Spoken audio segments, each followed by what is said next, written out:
It's time for The Scribble, your weekly fix of celebrity chats, bizarre stories in the news, and basic random chatter with best-selling author and syndicated radio host Jeremy Bradley. Make sure your seat is in the upright and locked position and your barf bag is securely in place. Here's Jeremy Bradley. Thank you very much, Larson. Jeremy Bradley here. This is The Scribble, and we are live today on this August 25th. You know, I like to start the show with energy, right? And it's 30 minutes of time-wasting fun, and we're going to have a bunch of, stupid discussion topics and things to discuss. But, you've heard about Dolly Parton dying, and so I figured we need to jump in because, like many people, I don't want to say that I felt like I had a connection with Dolly. I did have a connection with Dolly because I wasn't just, a fan who was listening to music and seeing her on TV. I've been a syndicated radio host for over 20 years now, and Dolly was not one of the first celebrity guests, but certainly one of the first major A-list stars that I interviewed on my show. And back in 2009, I still hadn't really made it. I was this guy in Canada, just broadcasting out of my house. I created, my own programming and was able to get this show on the air, and it ran for 15 years, and but I hadn't done Hollywood red carpets. I hadn't, we didn't really, we had an American audience, but not loyal. I hadn't been on the radio that many years. But she had a new CD and DVD coming out, and I thought, what the hell? Let me just see if I can get an interview with Dolly. So I'm going to tell you about that story coming up in just a little bit, because as you've heard all these tributes today, people are saying she made everybody feel like they were best buds. And so I'm not even going to pretend like I could just, text her and call her up and do this. No, not best buds. But certainly she was on the radio with me. When she came to Winnipeg, my hometown, I was invited to, the concert, and, we hung out backstage. And it was very similar to when Kenny Rogers was in my hometown of Winnipeg as well. He was performing at a casino, and we did an interview. We were actually supposed to do an interview in the meet and greet room. He was meeting with a bunch of fans before the show. And so I said, all right, so, we'll do this chat here. And he said, we'll just go to my dressing room.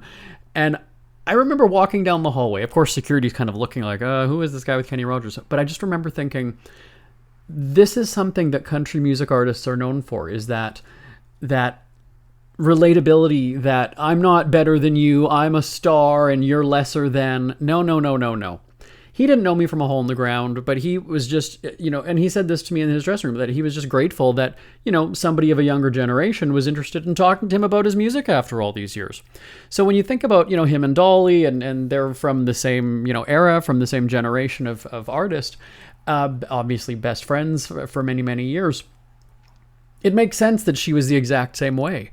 And so I'm going to tell you about that moment when I was told that I could do an interview with her on the radio. Seriously, of the hundreds and hundreds of celebrity guests that I've had on the show, that I've met on red carpets, that I've done, I remember everything about the Dolly interview from 2009, everybody. We're going to talk about that on this special edition of The Scribble right after this. Isn't it crazy that you wait for payday, but before you know it, you're strapped for cash again? It's time to stop blowing your money and become a smart spender with the book, The Official Guide to Being an American Cheapskate, at cheapskatebook.com. Learn simple ways to cut costs at home every day and during special times of the year. Don't go broke at Christmas. Don't remortgage the house for a fancy vacation. The book is filled with tips to save you money throughout the year. Check out the best-selling book, The Official Guide to Being an American Cheapskate, at cheapskatebook.com or on Amazon and iTunes. Jeremy Bradley here, back on this special edition of The Scribble.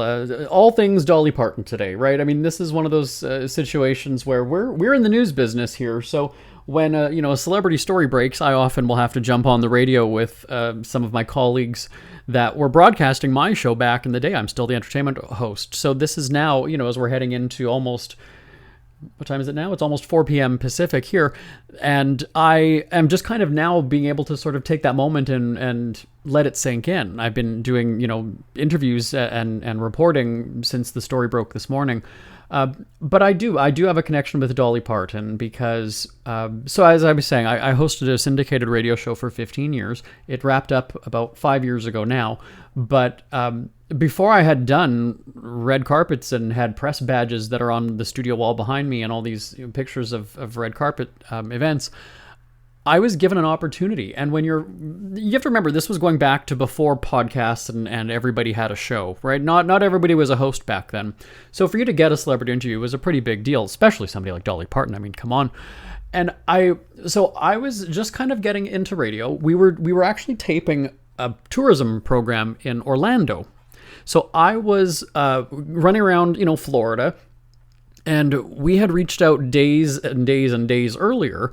Hey, can we chat with Dolly? And you would always put out these requests as a Hail Mary because you're never expecting to get them. And sure as shit, Danny, her manager, had emailed back and said, yeah, I'll send you, I'll overnight you the, the CD and DVD, and let's arrange it for, whatever day of the week and time and, whatever.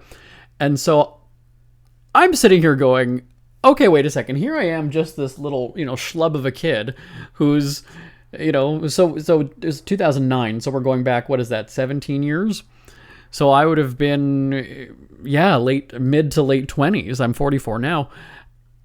I don't work for one of the big broadcasters. I don't have any sort of connection to, a People magazine, a CNN, an Entertainment Weekly, a Ryan Seacrest. No, I was a guy in my house in Winnipeg, just producing this show, hoping to get celebrities on the phone. And sure as shit, you have somebody, from Dolly Parton's camp is like, yeah, we'll send it to you. And what's the phone number she's going to call you? And I'm sitting here going, hold on a second. Dolly Parton is going to call me on the phone.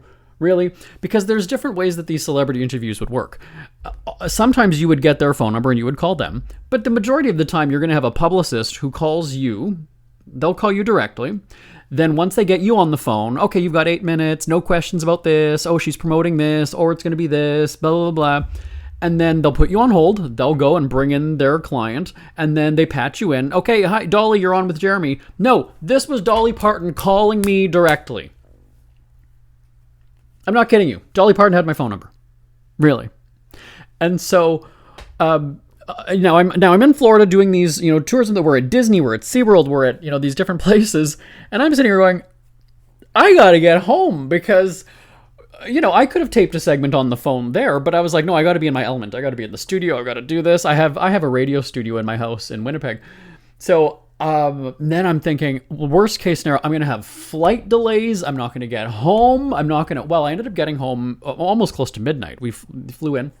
And so I come home, sure as shit, the DVD and CD combo, there's the package for me at the house. And I couldn't sleep. How can you sleep knowing that she's calling you at 11 o'clock, 11:30, whatever. No. And so I put on the CD and DVD, or the CD, I guess it was, and I'm blasting the music throughout the house. Now, my dogs were not home. So because I had left town, they were with the dog sitter, and she took them all the time when I was beginning to travel quite a bit. So I've got the house to myself. The music is blasting. It's now 2 o'clock in the morning, 3 o'clock in the morning, 4 o'clock in the morning. I am almost like running around hyper. This is like Christmas for me. So I got the house to myself. I'm just blasting the music, dancing around. And I thought, I'm not going to sleep. Let me just stay wide awake. I'm just going to, what am I going to talk to her about? Okay, we're going to promote the CD. Okay, are you going to fan out? You can't fan out. You're not allowed to do that. That's not a thing. That's just not allowed. Oh yeah. No, I was in my head. Totally in my head. So what did I start doing? I started drinking. I sure did. Started drinking at about 4 or 5 o'clock in the morning. We're taping at, again, whatever time it is in the early morning. And I thought, oh my God, now the sun is coming up, and because it was November, so it wasn't summer, it was a little bit, the sun's coming up, and I run into my office. I'm double checking my computer. I have my laptop beside me in case the main computer goes down. I've got, a landline on my desk. I've got that. I've got 2 microphones because I'm just kind of like, I can't miss this shit. If you cannot have a technical problem, you cannot have anything go wrong on this. If that phone doesn't ring, she's not calling back. You're not going to get her. If that microphone, she's not going to wait for you to fix the microphone. No, you need this set up perfectly. Perfect. And it's true. That's not me overthinking it. Really. I mean, that's embarrassing too. So I'm running around the house. I'm tipsy now at this point. And then all of a sudden the landline that's connected into my studio, the blue light is blinking. And I answer it and I'm like, hello, this is Jeremy. And I hear, hi, Jeremy, this is Dolly. And can we play that? We're going to play that. Okay. This is how it goes. Here's Dolly Parton calling me. Hello, this is Jeremy. Hi, Jeremy. This is Dolly Parton. How are you? I'm good. How are you? Good. You were expecting me, I hope. Absolutely. Good. Well, they tell me I have 10 minutes, and they got me working my country butt off. So, Oh. I just called to tell you some stuff and let you ask me some. Perfect. All right. Come on now. I mean, like, Dolly Parton's calling you. Dolly freaking Parton is calling you. Dolly Parton is calling you. Now, I just have to tell you. So we would be rolling before and after a segment. So as you know, obviously the microphone is picking us up there because she's called the studio line and it's recording as soon as the call connects. Now, what we did with this was we had Dolly be a surprise guest on the show. Now we've never aired the clips and I'm not going to do that, but she crashed the radio show. And it was kind of a fun segment because we would go and say, oh, the celebrity phone once again lighting up. I don't know who it is. Hi, you're on the air. And the celebrity would come in. And now, here's my brutal honesty, everybody. The show's been off the air for 5 years. I can spill the beans. I always knew who the celebrity guest was. And in many instances, I coordinated it. Dolly, that was arranged by me. So, but the shtick, or the gimmick that we were going for, was that Dolly was going to crash my show and that she was going to talk about this new CD and DVD. Clearly, you just heard, I was expecting her. You just heard that. But the way it played out on the air was that I was talking and she was on the line. She heard everything. And we arranged, okay, this is when you're going to interrupt me and do it. Now, I debated about telling the story or not because I thought, well, you kind of want to keep it like she knows you and that it was a surprise. But the reason that I'm telling it, and I'm not going to play or arranging it, was just as you have heard everybody say in these celebrity tributes and everything, is that she made you feel like you were best friends, that you'd known each other all these years. She was game to play. She was, and that's why I want to tell you all that, was because I literally sprung this on her 30 seconds before we started recording the segment. Hey, Dolly, we're going to promote this. It's airing next week when your DVD is out. You're going to be a surprise guest. I'm going to say, who said radio was a 9-to-5 gig? You're going to interrupt me. Hey, I didn't say it was 9 to 5. And then we're going to go. We're going to cut halfway through. I'll ask you to stick around and then we'll continue on with the next segment. Give her she's been in the business for how long, right? She picked up those cues. And here I'm telling Dolly Parton, this is what you're going to do on my show. You're going to be a surprise guest. You're going to play along. You're going to do this. And she was like, yeah, let's go. Let's do it. Let's do it. Let's do it. Do I have that right? So I'm just going to go and say, hey, I didn't say it was 9 to 5. You got it, Dolly. Let's roll. I have not told this story. I've never told this story publicly. I've spilled the beans on so many celeb interviews. And I just kind of thought, you know what? I want to keep that memory of she was a surprise guest. But there's just this heartwarming thing, at least for me as the host who was on the other end of that, to go and say like, oh my God, you know what? How dare I, ask her to play along? And, I remember feeling the same way with Judge Judy. When Judge Judy was on my show, we were either celebrating our 10th anniversary or something with our radio show, and she was celebrating a milestone, maybe the 300th or 3000th episode or something. And again, that was another nervous one where I was just like, how do I address her? I mean, this is, she doesn't do many interviews. She does not. But she was calling me and we were going to be doing this. And so like same thing with Dolly, where I'm just sitting here going, wow. So we have this great phone call. We ran long and, let me tell you this, as a celebrity interviewer, you want as much time as you can get. I mean, that if I could have her for another 2 minutes, I'm going to try to milk that 2 minutes into 2.5 minutes, even to 2.5 or 2:40, 2:45, 2:50. I'm going to try to get every second I can with her. So we were supposed to do 8 minutes. We ran a little bit longer, almost not quite 10 minutes. And I still remember this. I was drunk. I had too much to drink. I'm a little bit laughy and over the top, but that's also the personality. You've got to have that energy when you host a show. So now cut to the interview is done. She's off the phone. She's probably calling around to 5, 10, 15 different outlets that day, right? So she's already forgotten my name, right? That's it's a done deal. I am flying at this point. Flying. But here's the thing.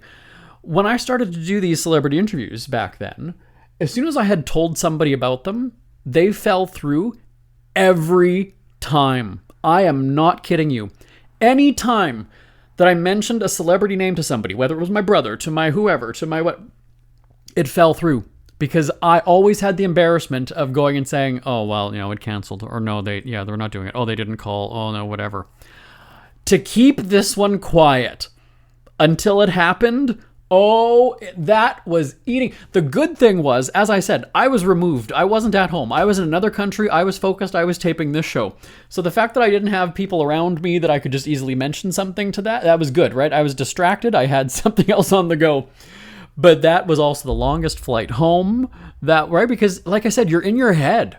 What am I going to say? Am I going to laugh? Is she going to joke? Is she going to be playful? Is she going to be serious? Like, what, chances are she wasn't going to be serious because that's not how she is, but you just don't know, right? And you also have to remember, too, these celebrities are coming into it not knowing, okay, is this guy an asshole? Is he a jerk? What's the deal? Is he going to try to, spring something on me? But we all know who she is and we know her personality. So now we're off the phone for about, however many, 10, 15 minutes. And the woman, the dog sitter, was bringing my dogs back to me. And so I'm blitzed, right? I'm half in the bag. So she drops them off at, early afternoon, and I bring her like right into the radio studio. I was like, you have to hear this. And she's like, and I think that she was probably like, hey, what are you on something? Like, you're very, very different today. And I go and I crank up the speaker super loud. Of course, and she brings in my dogs. I wasn't even paying attention. I didn't even notice. Oh, you brought the dog? Oh, are they here? Okay, well, whatever. Here, listen to this. And I bring her into the studio and I play, and she's just like, oh my God, you just talked about, I think, yes, I just talked Dolly Parton. What did I say it was? 17 years ago? Yeah. I still remember that. Now, let me just also tell you, Bonnie Winters has been our producer here for over 20 years. We were going through, when I wrapped up the show after 15 years, we were going through all the different celebrities. She was going through the folders and the documents and the emails and audio segments and whatever. There were celebrity interviews I don't even remember doing. And we're talking with, maybe some B-listers. I don't know if there was ever an A-lister that I forgot, but certainly some, big names in show business. I was just like, shit, we did an interview? Oh no, this is it is still there. It is still there, right in front of my mind. And so, this morning to get that news, you're stunned. And at the same time, you also know that she's in poor health, right? She was public about that. She certainly mentioned that to everybody, but we didn't know exactly what was happening. She said that when her husband, Carl Dean, died last year, that she wasn't really taking care of herself. And she mentioned that it was, a female, like a woman thing. It wasn't disclosed publicly, really, what she was dealing with or what she was battling. So obviously we hope that she wasn't suffering, of course, right? You hope that she was, comfortable and not in pain. And as we heard, I guess it was her nephew that posted the video statement today, that she was surrounded by her loved ones. I mean, that's, you would expect that that's what she would want. And if that's what happened, wonderful. We'll know more in the days and weeks to come, I'm sure. But I also suspect that maybe we won't necessarily know everything. And she probably wouldn't want us to be worrying about that, right? She wouldn't want the nasty battle that she's going through. Would she want that to be what people are remembering and thinking about her? As it was, I have to tell you, we had CNN on in our office. I don't think that CNN has ever had uninterrupted coverage without mentioning politics as long as it did today. And I'm not making a joke. It was probably about 3 hours of endless coverage that we had on this. Every time I looked up, it was still about Dolly. There was not one political story. They had their political panels assembled to talk about probably politics and other things. It was all about Dolly. And that's something that, you can just go and say that this is a big deal. This is a big story. We're going to take a break. When we come back, I'm going to give you the celebrity tributes that we have up until this point now at 4 p.m. Pacific on Tuesday, August 25th. And then following that, I'm going to play you that segment with Dolly Parton where she crashed the radio show as a surprise guest. The Scribble returns right after this. Ever had something to get off your chest but never had the balls to say it? That's a load of crap. SpeakFreeWithJB.com is exactly what you've been waiting for. Your chance to tell it like it is and not care what anybody else thinks. Have your say on issues of the day. Join newspaper and radio columnist Jeremy Bradley as he tells it like it is. Hundreds of thousands of people have stopped by, including some well-known celebrities who have had a chat with JB and speak candidly about what's really going on in the world. You can join them too. Have a rant or a rave. Be brave and head on over to www.speakfreewithjb.com now. Who are the Kardashians feuding with now? What did that little thug Justin Bieber do this time? Who's getting hitched? And who's headed for Splitsville?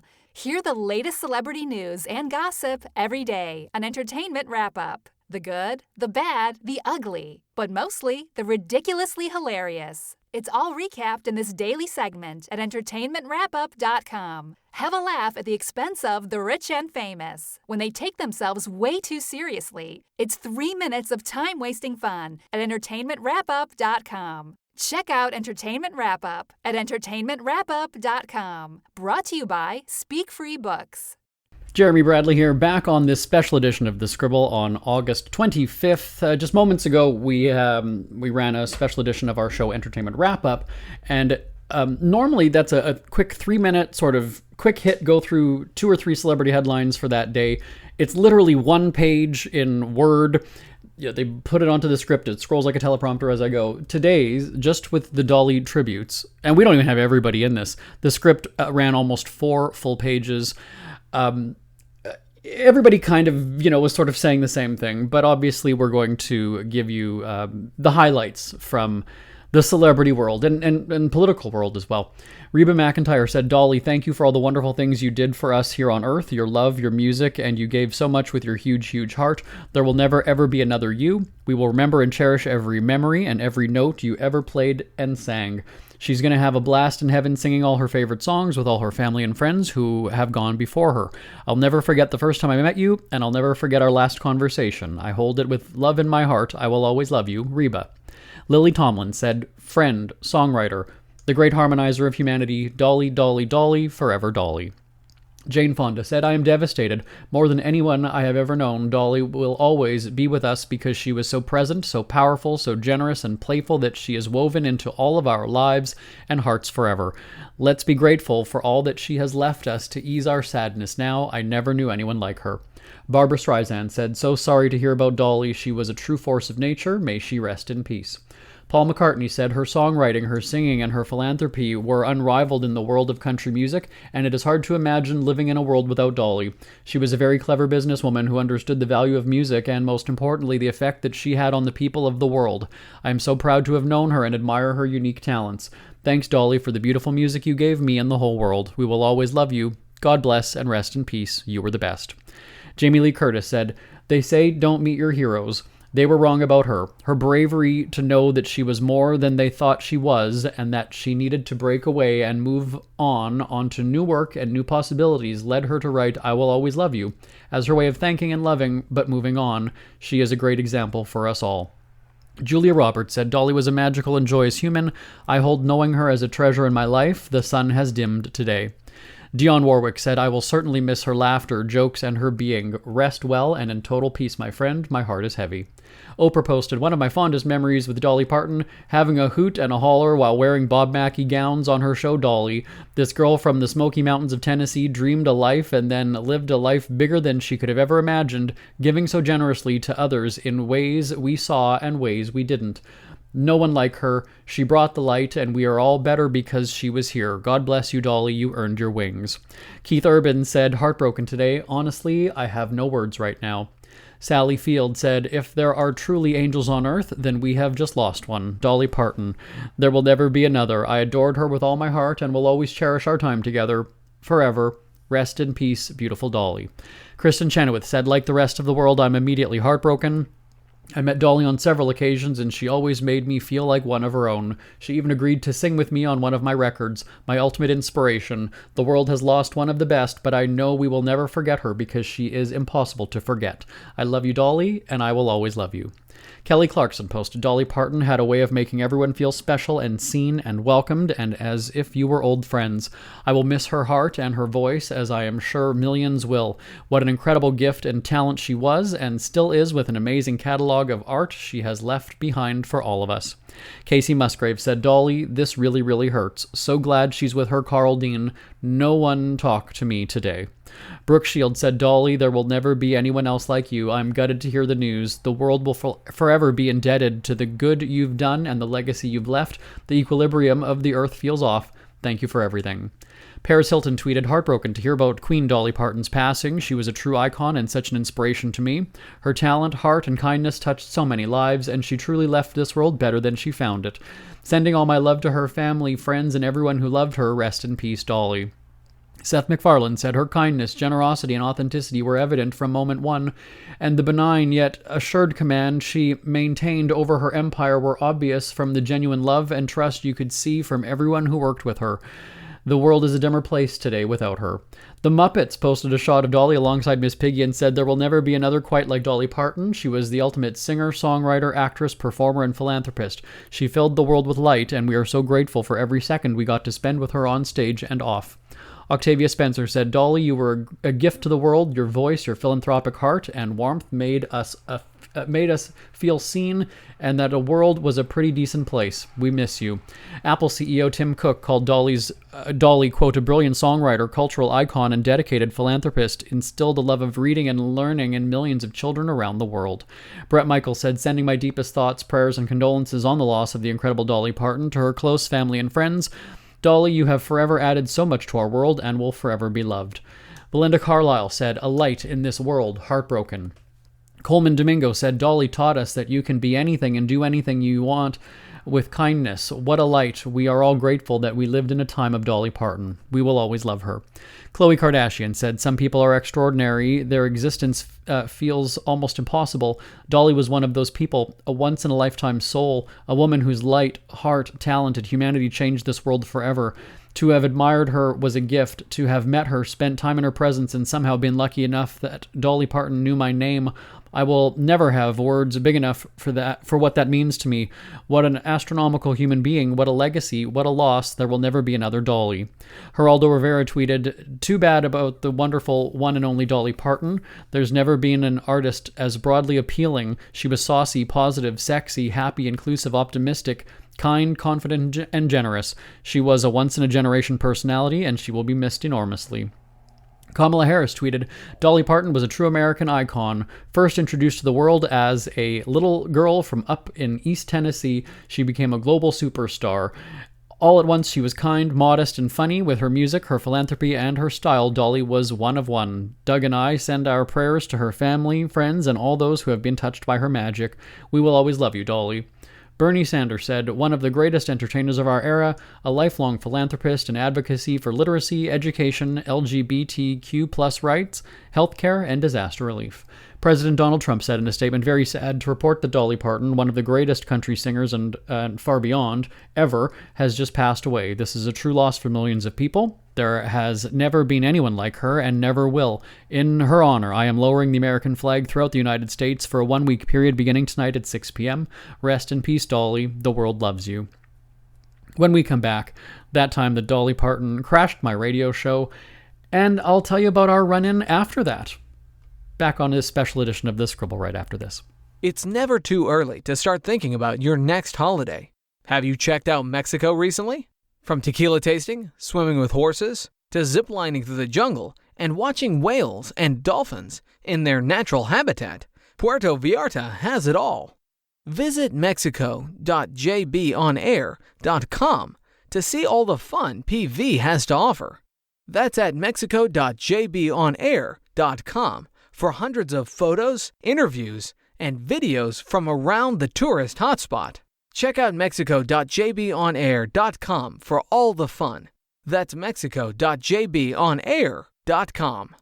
Lots of great new CDs and DVDs, books, everything out this week. Coming up in the second half of the show, we'll get to Joanne Geffen. She's the author of Chicken Soup for the Soul, the story behind the song. Great book. We'll talk about that coming up. But funny story, actually. I was out of town, flew home last night, got to the airport at like midnight, got home at 1 o'clock, and there was a note saying I've got to check out this DVD before bed. I groaned. You know, that's the last thing you want to do after several days of traveling. But like a hearty radio star, I opened the mail, and damned if it wasn't the new Dolly Parton discs. So I filled up the bathtub, splashing around at 2 in the morning. I mean, who said that radio is a 9 to 5 gig, really? I mean... Hey, I didn't say it was 9 to 5. Hello? Who is this? Hey. Hi. This is Dolly. I didn't say anything about it being 9 to 5. No, this is not Dolly Parton. Yes, of course it is. In fact, I was wanting to call and tell you about my new DVD and CD. You don't by any chance have it yet, do you? Well, I do. Okay, first of all, name 5 classic Dolly Parton songs. Well, Here You Come Again, 9 to 5, I Will Always Love You, Jolene, Coat of Many Colors. Oh, what's the name of her theme park? Dollywood. Oh, I'll be damned. This is Dolly Parton. Are you still down that this is me? I Nobody know. has this squeaky little aggravating country voice, do they? You know what? This morning at the meeting, I questioned. I said, why don't we have a music guest on the show? And there was this odd silence. I thought something was up. Wow. Well, you know what? We kind of set you up a little bit because I was calling. I wanted to talk about my new DVD live from London. And so that's why we kind of pulled one over on you. But this is really me, and I'm really here. And you know me, always hawking my goods. You know what? If I just didn't come from Florida and have a sunburnt face, I would be blushing red right now. Dolly Parton is on the show with us right now. So, wow. How are you, Dolly? Well, I am good, Jeremy, and thanks for letting me come on and talk to you and talk to your listeners. I bet you got a bunch of them, too. We've got a couple, 800,000 or so. How embarrassing. Oh, well, that's a few people. It's a few. It's here or there. I'm embarrassed. I'm talking to Dolly Parton. I was singing along to your DVD in the bathtub last night. That's pretty... Oh, good. Well, that's a good place to have me in the bathtub. I've done worse things to your music, let me tell you. But so this is funny because I just spent a few days at some theme parks in Florida, and I was thinking about Dollywood. I was in the totally wrong state, wasn't I? Yes, you were, but we're doing very good. We're kind of closed at the moment, but we're opening up for the Christmas season any day now, and right after Thanksgiving, and then we close again until we open again in spring. And believe it or not, we're opening our 25th. We're going to be doing a big 25th anniversary special next year, and we'll be having lots of things going on. So I'll keep you posted on all of that. Oh, absolutely. So I've got to ask you though, do you like the wild and crazy rides? Well, no, I don't. I have to honestly say I've got too much to lose, if you'll pardon the expression, like my hair and my shoes and everything. Everything would fall. But I never was one to like the rides, but I'm kind of scared of them, which is a good advertisement because that makes the kids, young folks, think they must be really something if Dolly's afraid to ride them. But we do have some wonderful roller coaster rides, have a wonderful theme area, amusement area. But all in all, it's a theme park with all sorts of wonderful foods, music, and arts and crafts. So it's really something for everybody. See, that's the thing. You know, I was terrified. Even the simplest rides at Disney. My thighs are bruised from clamping down and you know that safety bar that comes down to hold you in. Oh yeah. I was petrified. So here, you know what? We've got you on the phone. Would you go on a scary ride with me at Dollywood? Like I'm thinking, okay, if Dolly's gonna do it, it can't possibly hurt me or something bad happen to me. What do you say? Would you be my date on it? I say we don't get on it. I say you and me just walk around the park holding hands and looking at all the other things and just pointing at those crazy people on the ride. And we laugh at them and we sort of cover our mouths as like, oh, you don't know what the hell you're in for. Exactly. Can't look at them like, you dummies. What are you doing up there? Oh, you know what? To my people here, Tim, Bonnie, work on that. We're going to Dollywood. We could do that. We can do a special show from down there. That would be fun. That would be fun. I think so. I'd have to get an accent though, besides my Canadian one, wouldn't I? I can help you with that. I will help you. Maybe you can come down during the 25th anniversary year. Sounds good. Have a whole year of celebration. So you said 25 years of Dollywood, and it's been rocking ever since, right? Yes, it has. We've just done wonderful there. We've got lots of great things. So it's a wonderful place to visit.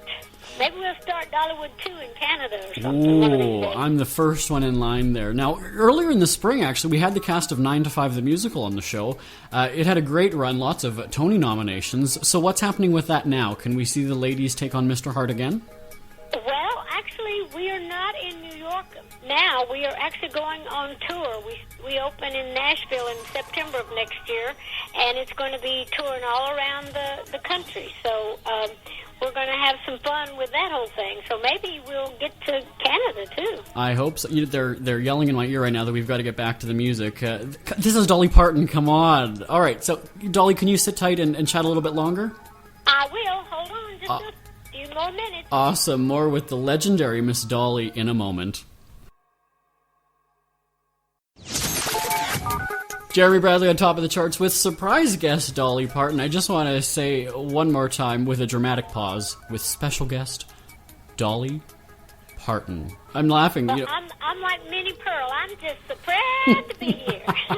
I'm laughing because, had we not had you, I'd probably been going on for another few minutes about my cooking escapades like I did last week. I'm not a cook. I learned how to make rice, so it was pretty embarrassing. Oh, well, a lot of people can't cook. I'm a good Southern cook. If you ever do come down to Dollywood, I'll make you some good Dixie fixins. Dolly, if you're inviting me, I'm going to be there on the next plane. You know that. Well, you should come on down. Okay. We don't want to go yet. Just wait till the weather breaks and we get some warm weather again. All right. Well, so there's the new CD and DVD out, Dolly live from London. I was watching it last night, splashing around in the bathtub, singing to my favorites. The dog was wondering what the hell we're doing up at 2 o'clock. But the show is concerts you did in London, and it's your first live DVD. Is that right? No, I've had it's been many years since I've had a live one, but this is the most exciting one we've ever done, and we actually had some wonderful shows there. We had all over Europe, but we had 2 sellout shows at the O2 Arena, and we filmed them, brought them back, and thought, this is too good not to put out, so we edited it down, and now we have like a lot of interviews, all the classic songs with a lot of new stuff, some fun things, and so a lot of interviews from members of the band, and I do a lot of question-answer things people really want to hear, and a lot of interaction with the fans, and it's really a wonderful piece. And, you get your DVD and your CD all in one package, which makes it nice. So if you want to just put the CD in your car as you travel along, come back home after work and watch it live. Well, that's the best thing. I mean, you sing the classics, and I mean, for someone who's never been to one of your shows, you get a behind-the-scenes look on the DVD. It's perfect. We get like a backstage look at the sound check, a meet and greet with fans. Yeah, it actually has some of everything. It's very entertaining. We didn't just do music, bam, bam, bam. So there's a lot of interesting things, and things that are always interesting to the fans of how you put a show on, and just kind of shows a lot of, behind-the-scenes stuff, as you mentioned, like rehearsals, which sometimes more fun than the shows. There is one thing. I love the DVD and the special features, but I have one complaint, Dolly. I'm sorry. I figured I'd take it right to the top and mention it to you. I like Richard. He's a great singer, but he was too loud. He was upstaging me. When I was trying to do a duet with you in the bathtub for Islands in the Stream, it didn't work. So my suggestion, here we go, for the next disc is have a feature that we can turn off his microphone and we can sing with you during the classics. What do you think of that? Kind of like a karaoke, kind of a twist Sort on of. a karaoke sound where you can just, that's a good idea. We may have to think of that. I won't tell Richard, though. Richard Dennison's been with me for 35 years. He's great. A wonderful singer. He sang Kenny Rogers' part on Islands in the Stream, just for your listeners out there. Yeah. Wondered who Richard is. But he's great. I'm not taking anything away from him, but just maybe a more interactive thing. You interact with the audience during your show, so now, the home viewer, let's have us sing along with you. Well, I think that is a good idea. Thank you, Dolly. We'll think on that the next time. So you come to my bathtub and sing with me, all right? Well, all right. Sounds like an invitation to me. All right, Dolly live from London. The CD-DVD set from Dolly Records is in stores now. Check it out. You'll love it. The wonderful Miss Dolly Parton. Thank you so much for chatting with us today. Hey, thank you for having me on, and I hope you enjoy the DVD and CD for many years to come. Absolutely. Thanks for surprising me. I'll see you at Dollywood next year. I was just going to say thanks for surprising me and hearing my embarrassing stories. I'll see you in Dollywood, all right? Is it a deal? Okay. All right, it's a deal. All right, thank you. Take care. Goodbye. Bye-bye. We hear you chirping. Get scribbling. Tweet up the Scribble at The Scribble Show. Join the discussion with Jeremy Bradley. It's all going down right now on Twitter at The Scribble Show and at thescribbleshow.com. Jeremy Bradley here, back on this special edition of The Scribble on August 25th, remembering the legendary, the iconic Dolly Parton. Now, you could go and say, well, I interviewed her one time, 17 years ago. She doesn't remember what... Well, here's the thing. Years later, after that interview, she was coming to my hometown of Winnipeg, Manitoba. And so I once again looped around to management and just said, hey, you know what? Do you have an extra, just if it's one seat, I know this sells out, right? Of course she's going to sell out a big arena like that. But management can swing it. They can get you a seat. And so Danny Nozel, her longtime manager, put me in touch with whoever, and he made it happen. And he said, come backstage, do a picture or whatever. And so similar to that Kenny Rogers thing where I told you that, he does the line of people and then I was going to do the interview with Kenny. Well, I wasn't interviewing her there, but she did the lineup with, because you have to remember, these are paying guests, right? These are people who paid a shit ton of money to get a picture with Dolly Parton. So I was at the end of the line again, just because, you'll get all those people to have their moment. Their, 7 seconds with her. And so then they kind of stopped. And so I was just sort of standing there with the rep, Danny, who brought me through. And I said, Dolly, Jeremy Bradley, nice to see you again. We talked about your CD and DVD. And I said, you were a surprise guest on our show. And she said, right. I interrupted you and said it's not 9 to 5. People, I'm not kidding you. I am not kidding you. Of all the interviews that she does, and the people, look at these meet and greets, right? She's going to meet, 20, 30, 40, 50 people. She doesn't necessarily know their names, but remembers that call-in set maybe because it was a fun time for her, right? And that's always the great thing, is you want a celebrity to come and report back to the manager or the publicist and say, that was a good chat. That was a good call. I enjoyed that. He was good. And now you're in the good books, and, next time you need a favor, next time you need an interview, next time there you go. She remembered. It was a couple years later. But I said, you're on the radio with me. Yeah. Oh, yeah. Maybe they told her that a couple. But I'm just going to stick with that in my mind, that they didn't give her a heads up that I was there or who I was. And this wasn't like on, Veep when Gary comes up behind Selena and is whispering, oh, this is so-and-so, this is so-and-so. I'm hoping it wasn't that. I'm hoping that she remembered me. And that's what I'm going to stick to. That's what I'm sticking with, everybody. Thank you so much, by the way, for tuning in to this special edition of The Scribble. I've been talking all day. We're now coming on 4:30 Pacific here. I've been on the radio since this morning, talking with our different local stations that air our programming, and then back home in Winnipeg with media outlets. And everybody has a Dolly Parton memory. She's one of the very few celebrities that, were there controversies? Really, right? You didn't know her politics. You didn't know where she stood on things. You knew that she wanted equality. You know that she cared about children's literacy or just literacy in general. Those are the things that you knew. Tell me one Dolly Parton scandal. I'm challenging you. I can't. I've been doing this 20 some years, celebrity and entertainment reporting. We had nothing aside from her, canceling a couple shows when she got sick. Well, you know what? Let her have that. Who is saying bad words about Dolly Parton today? Nobody. You think about that, where you have somebody even like Betty White, I guess would be the next comparable one that sticks out in my head as going, nobody has one bad thing. And that is your legacy, the legendary Miss Dolly Parton. You've earned it. You deserve it. You've changed so many lives. The world, we've heard all those celebrity tributes. The world is better because you were I'm going to say you were a small part of it. I don't know. That's not an insult, but you know what I mean by that, right? There's the billions of people in the world. She's just one, but that legacy, that difference that she made is, a lifetime for so many people. And that's how we're ending our show today. My name is Jeremy Bradley. This is The Scribble. I'll talk to you next time. Goodbye, everybody. Want more Scribble? Check out thescribbleshow.com for past shows, celebrity interviews, cheapskate tips, and more. That's at thescribbleshow.com and on Twitter at The Scribble Show. The Scribble is a speak-free media presentation.